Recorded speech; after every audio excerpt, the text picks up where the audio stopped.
올해 1분기 우리 경제 성장률이 1%대로 올라섰습니다. 상승세를 이어간 수출과 부진을 딛고 반등한 내수가 깜짝 성장세를 이끌었습니다. 하지만 체감 경기와 큰 온도 차이를 보이는 것도 사실인데요. 경제부 오동건 기자와 함께 짚어보겠습니다. 어서 오세요. 네, 안녕하십니까. 네, 오늘부터 경제 이슈 3가지 키워드로 짚어볼 텐데요. 첫 예. 번째 키워드는 경제 성장률이라고요? 맞습니다. 우선 준비한 저희 키워드를 좀 함께 보면 좋을 것 같은데요. 네. 함께 보시죠. 네, 첫 번째 키워드도 이렇게 뽑아봤습니다. 깜짝 성장률, 깜깜 시장 상황. 대충 무슨 얘기인지 아실 것 같죠? 네, 깜짝 성장률은 제가 앞서 전해드렸지만 1%대 성장률인데 맞습니다. 예. 1%면 괜찮은 건가요? 자, 그걸 좀 분석해 보도록 하겠습니다. 자, 경제 1분기 경제 성장률이 괜찮은 성적표를 받기는 했습니다. 그런데 현장의 체감 온도는 조금 다른 것 같아서 이렇게 키워드를 선정해 봤는데요. 1분기 우리 경제가 1.3% 성장한 것으로 조사가 됐죠. 우선 경제 성장률 자세히 분석을 해보겠습니다. 지난해 분기마다 이어진 경제 성장률 발표가 0%대 성장, 계속해서 0%대였습니다. 그런데 이번엔 1.3%가 됐기 때문에 좀 박스권을 벗어났다. 네. 이게 2021년 4분기 1.4% 이후 최고치를 찍기는 했습니다.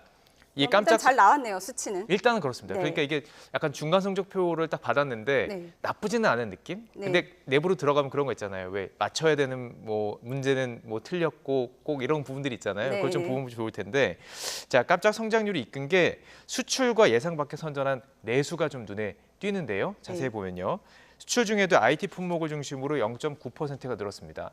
전체 성장률을 0.6%포인트 끌어올렸고 내수 기여도를 보면 0.7%포인트가 더 높았습니다. 민간 소비 0.8%, 건설 투자가 무려 2.7%나 급증하면서 수치를 끌어올린 셈이긴 한데 자, 이 부분의 2.7% 사실 부동산 경기 안 좋은데 무슨 얘기인가 싶을 거예요. 저도 이 점이 궁금하더라고요. 예. 이게 분기 다음, 그러니까 분기를 대비를 하는 거잖아요. 네. 기준이 되는 거를 보면 되는데 지난 분기가 워낙 안 좋았습니다. 그렇기 때문에 기저효과였군요. 그렇습니다. 그런 부분이 있기 때문인데 이 정부는 경제 성장률을 어떻게 판단하고 있는지도 상당히 궁금한 상황 아니겠습니까? 네. 예. 정부의 경제 성장률을 어떻게 판단하는지 궁금한데 정부가 말한 게 교과서적인 성장 경로라고 예. 판단했어요. 이게 무슨 말인가요? 자, 이유가 있습니다. 네. 그러니까 분석을 해봤더니 적당하게 분배가 됐다는 의미인데요. 네. 저희가 녹취를 좀 준비를 해봤습니다. 직접 들어보시죠.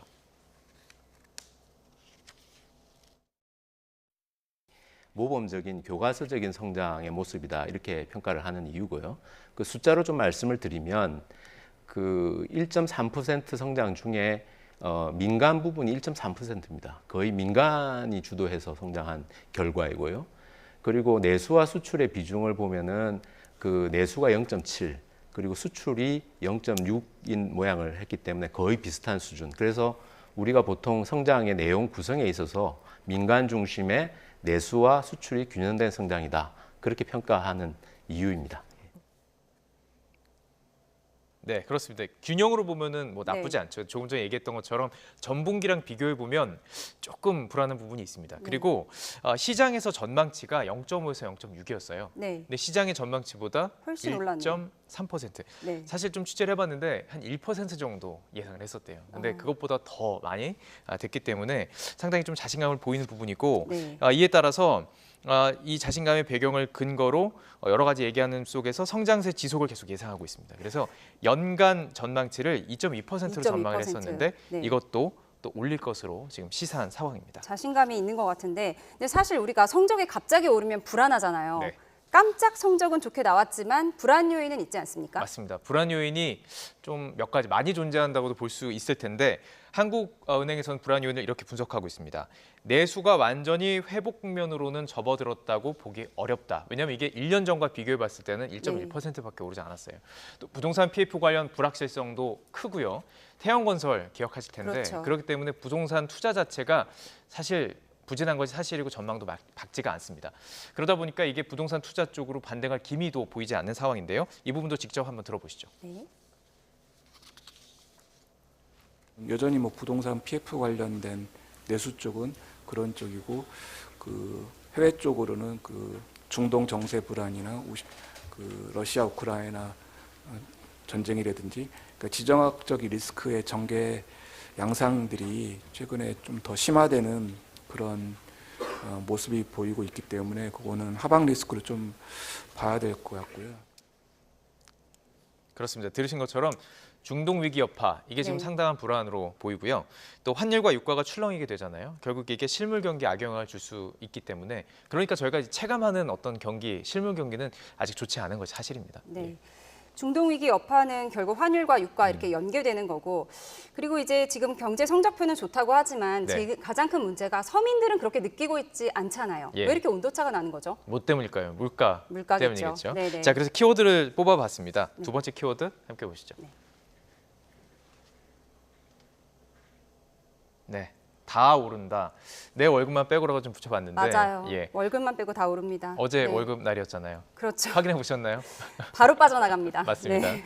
이게 건강보험료도 이제 정산하면서 4월에 더 많이 빠져나가기 때문에 4월은 좀 잔혹한 달이죠. 맞습니다. 그런 상황에서 이 물가가 더 오르기 때문에 정말 뭐 월급 빼고 다 오른다 이런 느낌이 들 정도인데 제가 좀 준비를 해봤는데 맥도날드가 햄버거 가격을 또 올립니다. 그래프를 좀 준비를 해봤습니다. 맥도날드 아무래도 쉽게 저희들이 뭐 점심 먹을 때 먹을 수 그렇죠. 있는 버거임에도 불구하고 이제 에그 불고기 버거 같은 경우는 한 400원 정도가 오르게 되고요. 평균으로 보면 2.8%입니다. 네. 조사를 해봤는데 치즈버거, 더블 치즈버거 100원 정도 오르고요. 불고기 버거 300원, 에그 불고기 버거는 400원이 오르게 됩니다. 맥도날드 관계자에게 들어봤는데 올릴 수밖에 없었다 네. 얘기합니다. 재료값이 워낙 올랐고 네. 인건비도 올랐고요. 그다음에 이제 물류비도 올랐기 때문에 네. 가격 조정이 불가피했다 이렇게 밝히고 있습니다. 좀 그럼에도 불구하고요. 파파이스 국내 치킨도 몇 주 전에 올렸고요. 또 피자헛도 다음 달에 아직 규모는 공개하지 않았습니다. 올리기로 지금 확정을 했기 때문에 정말 다 오른다 이런 체감이 좀 드는 게 사실입니다. 햄버거와 피자는 제가 정말 좋아하는데 가격이 그만 올랐으면 좋겠는데 네. 그 맥도날드에서 말하는 것이 지금 재료값이 올랐다. 예. 네, 그렇게 얘기하고 있는데 대부분의 음식에 들어가는 뭐 과일이나 채소 이런 재료값이 일단 오른 것도 사실이잖아요. 그 예. 부분 좀 분석해 볼까요? 많이 들으셨을 거예요. 이게 여러 통계들이 발표가 되면서 나오기 때문에 속속 나오는 부분인데 생산자 물가라는 게 있습니다. 이 한국은행에서 발표하는 생산자 물가인데 이게 생산자가 시장에 공급하는 상품 또 서비스 등의 가격 변동을 나타냅니다. 이게 소비자 물가 지수의 선행 지표로 좀 활용이 됩니다. 그러니까 이제 5월이 되면 또 생산자 물가가 발표가 될 텐데 이게 또 오를 가능성이 높다는 뜻으로 해석이 되기도 합니다. 품목별로 보면요. 네. 배추가 36%가 급등을 했습니다. 또 김이 19.8%, 양파가 18.9%, 돼지고기 11.9%, 사과가 2.8%인데 이게 지금 전월 대비예요. 그러니까 네, 지난달과 지난번에 비교했을 금사과 때 논란이 맞습니다. 있었잖아요. 이미 올랐기 때문에 네. 1년 전과 비교했더니 135.8%, 2배가 넘게 뛰어 올랐습니다. 리포트 보셨겠지만 제가 이거 직접 장을 봤는데 네. 3만 원에 사과 하나, 토마토 이거밖에 못 사겠더라고요. 그만큼 오른 상황입니다.